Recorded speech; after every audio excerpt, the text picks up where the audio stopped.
నిరీక్షణ ఇటకెలకు తెరపడబోతోంది. సునీత విలియమ్స్ తిరిగి భూభాగంలోకి అడుగు పెట్టబోతున్నారు. ఇప్పటికే తన తిరుగు ప్రయాణం ప్రారంభమైంది. ఇంటర్నేషనల్ స్పేస్ స్టేషన్ నుంచి క్రూటన్ రాకెట్ విడిపోయింది. బుధవారం తెల్లవారుజామున 2:41 భూ వాతావరణంలోకి అడుగు పెట్టబోతోంది. అయితే క్రూ డ్రాగన్ వ్యోమ నౌక ఇక్కడికి ప్రవేశించబోతోంది. బుధవారం ఉదయం 3:27 ఫ్లోరిడాలో ల్యాండ్ అయ్యే అవకాశం ఉంది.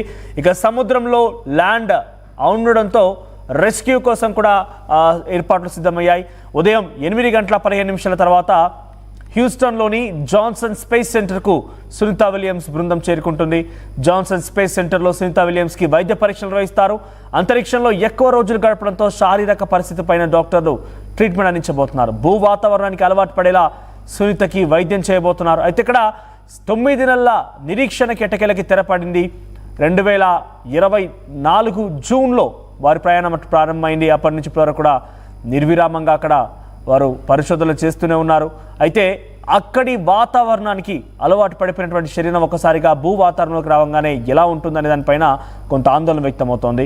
సో ప్రజెంట్ క్రూ 9 సంబంధించి ఆ డాకింగ్ ఐఎస్ఎస్ సంబంధించి ఇంటర్నేషనల్ స్పేస్ షిప్తో డాకింగ్ జరిగింది.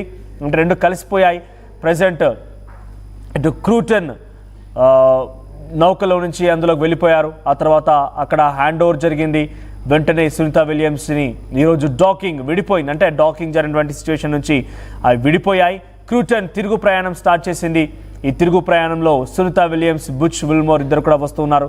ఈ నేపథ్యంలో కొంత ఆనందం, సంతోషం వ్యక్తమవుతోంది. సునీత విలియమ్స్ రాకపోయినా ప్రపంచ దేశాలు మొత్తం కూడా సంతోషం వ్యక్తం చేస్తున్నాయి. అయితే గతంలో ఇదే స్థాయిలో అటు అంతరిక్షంలో గడిపినటువంటి కొంతమంది వ్యక్తులకు సంబంధించి ఆరోగ్యాన్ని పరిశీలించి వారి యొక్క ఆరోగ్యానికి సంబంధించి కొన్ని విషయాలు పరిగణనకు తీసుకొని సునీత విలియమ్స్ ఆరోగ్య పరిస్థితిని అంచనా వేస్తున్నారు. గతంలో రష్యాకు చెందినటువంటి వాలేరీ పాలికోయప్ అనేటువంటి ఒక వ్యక్తి సుమారుగా అంతరిక్షంలో 1990లో 437 రోజులు గడిపాడు. ఈ నేపథ్యంలో ఆయనకు ఎటువంటి అనారోగ్య సమస్యలు తలెత్తాయి, తిరిగి భూ వాతావరణంలోకి వచ్చిన తర్వాత ఆయన ఎటువంటి ఇక్కట్లు ఎదుర్కొన్నాడు, ఆయన విషయంలో ఏం జరిగిందనే విషయాన్ని ముందుగానే వైద్యులు అన్వేషిస్తున్నారు. ఒకసారి సునీత విలియమ్స్, బుచ్ విల్మోర్ ఇద్దరు కూడా తిరిగి భూ వాతావరణంలోకి వచ్చి రాగానే ఎలా ఉండబోతుంది, వారు అంతరిక్షంలో గ్రావిటేషనల్ ఫోర్స్ అటువంటి ఫోర్స్ తక్కువ, గ్రావిటేషనల్ ఫోర్స్ అక్కడ తక్కువగా ఉంటుంది కాబట్టి ఈ నేపథ్యంలో అక్కడ వారు ఎటువంటి అలవాటు ఉన్న నేపథ్యంలో రెస్క్యూ కూడా సిద్ధమైంది. అయితే ఆ తర్వాత వెంటనే అక్కడి నుంచి బుధవారం 8:15 సమయంలో తనని హ్యూస్టన్లోని జాన్సన్ స్పేస్ సెంటర్కి తరలిస్తారు. అక్కడ వైద్యుల పర్యవేక్షలు తను దాదాపుగా ఇక్కడ అలవాటు అయ్యేంత వరకు, అంటే భూకక్షలో ఉన్నటువంటి వాతావరణానికి అలవాటు అయ్యేంత వరకు కూడా వైద్యుల పర్యవేక్షణలో ఉంటారు. ఆ తర్వాత తను బయటికి వస్తారు. సో ఏదేమైనా కూడా చాలా ఆందోళన వ్యక్తమవుతోంది, చాలా పెద్ద ఎత్తున ఆసక్తి కూడా వ్యక్తమవుతోంది. గురుత్వాకర్షణ శక్తి ప్రభావం లేకపోవడంలో అంతరిక్షంలో మనుషులు, కీళ్ళు, కండరాలు, ఎముకలు సాంద్రత చాలా వేగంగా క్షీణించడం మొదలవుతుందని చెప్తున్నారు. అయితే అక్కడి నుంచి ఇక్కడ రాగానే చాలా పెద్ద ఎత్తున కొంత ఇబ్బంది పడే అవకాశం కూడా ఉందని అంచనా వేస్తున్నారు. ఈ నేపథ్యంలో కొంత తగు జాగ్రత్తలు తీసుకునేందుకైతే వైద్యులు సిద్ధమవుతున్నారు. సో మరి కాసేపట్లోనే, కొన్ని గంటల వ్యవధిలోనే, ఇప్పుడు ఆల్రెడీ సమయం 8 కావస్తోంది, ఎగ్జాక్ట్గా ఈ వార్త చెప్పే సమయానికి 8 కావస్తోంది. మరొక 12 గంటల్లోనే ఆవిడ అమెరికాలో ల్యాండ్ కాబోతున్నారు. సముద్రం పైన ఆ క్రూటన్ ల్యాండ్ కాబోతున్న తర్వాత అక్కడి నుంచి సహాయక చర్యల నిమిత్తం చేపట్టి అక్కడి నుంచి తరలించే అవకాశం ఉంది. సో సునీత భూమి మీదికి రానున్న నేపథ్యంలో ఒకసారిగా అందరిలో కూడా సంతోషం వ్యక్తమవుతోంది. So as per Indian timing అయితే బుధవారం తెల్లవారుజామున భూమికి తిరిగి వస్తారని నాసా చెప్తోంది. విలియమ్స్, ఆ తర్వాత విల్మోర్, నిక్ హెగ్, రిస్కోస్మస్ వ్యోమగామి అలెగ్జాండర్ గురునోవ్లతో కలిసి స్పేస్ ఎక్స్ క్రూ డ్రాగన్ తిరిగి వస్తుంది. అంతర్జాతీయ అంతరిక్ష కేంద్రం నుంచి స్పేస్ ఎక్స్ క్రూ భూమికి తిరిగి రావడాన్ని నాసా ప్రత్యక్ష ప్రసారం కూడా చేస్తున్నట్టు మీరందరూ కూడా దీన్ని ప్రత్యక్ష ప్రసారంగా కూడా చూడవచ్చు.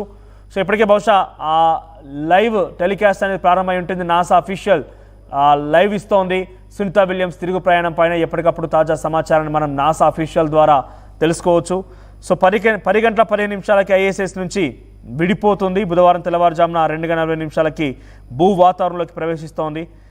తెల్లవారుజామున 3:20 సముద్ర జలాల్లో క్రూ డ్రాగన్ ల్యాండ్ అవుతోంది. గతేడాది జూన్ 5న ప్రయోగించినటువంటి బోయింగ్ వ్యోమనౌక స్టార్ లైనర్స్లో సునీత తర్వాత విలియమ్స్తో పాటుగా విల్మోర్ ఐఎస్ఎస్కు చేరుకున్నారు.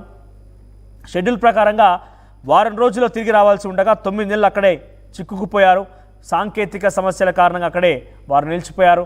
తిరిగి ఎట్టకేలకి మరొక నాసా స్పేస్ ఎక్స్ సంబంధించి ప్రయోగం సక్సెస్ అయింది. క్రూ10ని ప్రయోగించి ఆ డ్రాగన్ని అక్కడ డాకింగ్ చేశారు. డాకింగ్ సక్సెస్ అయింది. ఆ తర్వాత వెంటనే సునీత విలియమ్స్ని కొన్ని గంటల వ్యవధిలో తిరిగి తీసుకొచ్చే ప్రయత్నం చేస్తున్నారు. ఇప్పటికే డాకింగ్ విడిపోయింది. ఇప్పుడు మరి కాసేపట్లోనే వారు ప్రయాణం ప్రారంభించబోతున్నారు. తిరుగు ప్రయాణంలో భాగంగా సముద్ర జలాల్లో వారంతా కూడా అక్కడ ల్యాండ్ అయ్యే అవకాశం ఉన్న తదుపరి అక్కడి నుంచి రెస్క్యూ ఆపరేషన్స్ ద్వారా వారిని బయటికి తీసుకొస్తారు. ఆ తదుపరి వెంటనే హ్యూస్టన్లోని స్పేస్ షిప్ దగ్గరికి ఆవిడని తీసుకొస్తారు. అక్కడ తీసుకొచ్చి వెంటనే వైద్య పరీక్షల నిమిత్తం ఆవిడ్ని కొన్ని రోజులు పర్యవేక్షణలో ఉంచుతారు. ఆ తర్వాత ఇక్కడి వాతావరణానికి అలవాటు పడిన తర్వాత అన్ని బయటకు వదిలే అవకాశం ఉంది.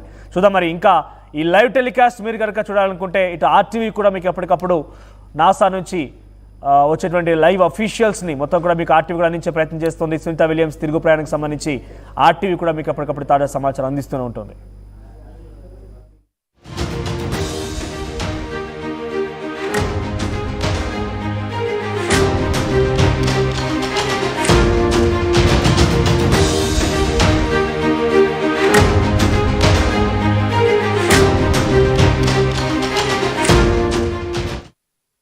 Enriching the learning experience with the leaders and resources of the world. KLH Global Business School.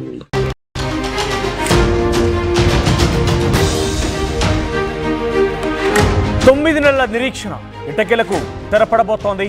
Sunitha Williams తిరిగి భూభాగంలోకి అడుగు పెట్టబోతున్నారు. ఇప్పటికే తన తిరుగు ప్రయాణం ప్రారంభమైంది. ఇంటర్నేషనల్ స్పేస్ స్టేషన్ నుంచి క్రూ10 రాకెట్ విడిపోయింది. బుధవారం తెల్లవారుజామున 2:41 భూ వాతావరణంలోకి అడుగు పెట్టబోతోంది. అయితే క్రూ డ్రాగన్ వ్యోమ నౌక ఇక్కడికి ప్రవేశించబోతోంది. బుధవారం ఉదయం 3:27 ఫ్లోరిడాలో ల్యాండ్ అయ్యే అవకాశం ఉంది. ఇక సముద్రంలో ల్యాండ్ ఉండడంతో రెస్క్యూ కోసం కూడా ఏర్పాట్లు సిద్ధమయ్యాయి. ఉదయం 8:15 తర్వాత హ్యూస్టన్లోని జాన్సన్ స్పేస్ సెంటర్కు సునీత విలియమ్స్ బృందం చేరుకుంటుంది.